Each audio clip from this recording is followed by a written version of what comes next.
It's a military member's family who cares for them, but it's not easy, and there's really no manual for how to live with someone with PTSD.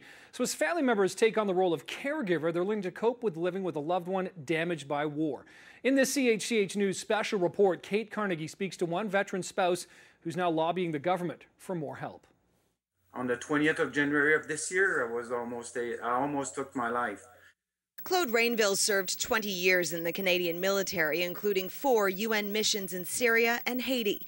He suffers from post-traumatic stress disorder, and he's not alone. Being on the road and IEDs, roadside bombs, those kind of things, I think scared me more than anything.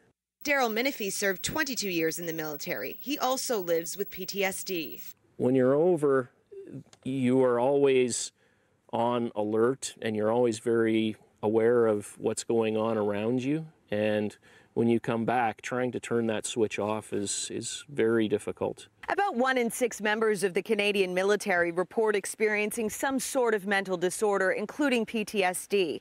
And for many, they say it's the trip back home that's the hardest. I have a husband who psychologically requires me to be there. Jenny Mignon appeared before a Senate Committee on Veterans Affairs in Ottawa on June 1st, asking the government to provide funds that would help her care for her husband. Do I have tools to deal with my wounded husband? No. Currently, the government will provide just over $7,000 a year, tax-free, to pay someone else to occasionally come into the home to relieve family members acting as caregivers. But Mignon says that won't work for her because her husband won't let anyone he doesn't know into their home. When you hire a caregiver, they leave at 5 o'clock.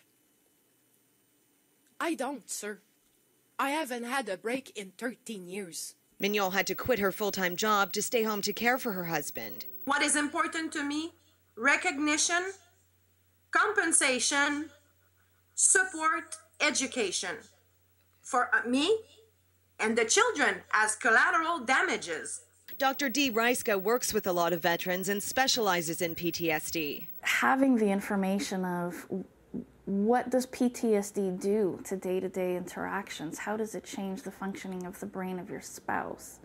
And how do we go about compensating for it is something that spouses need. It could take over a year before the Senate Committee on Veterans Affairs completes a report on how to better serve caregivers of veterans with PTSD. Mignon says it's not just about money, it's about survival. I'm more than willing to stay at home, okay? Yes, have a paycheck and be trained in order to make that paycheck an investment. Claude Rainville says he's taking his medication and living day to day. But I'm getting better, and because she understands what I'm going through, it's because of her.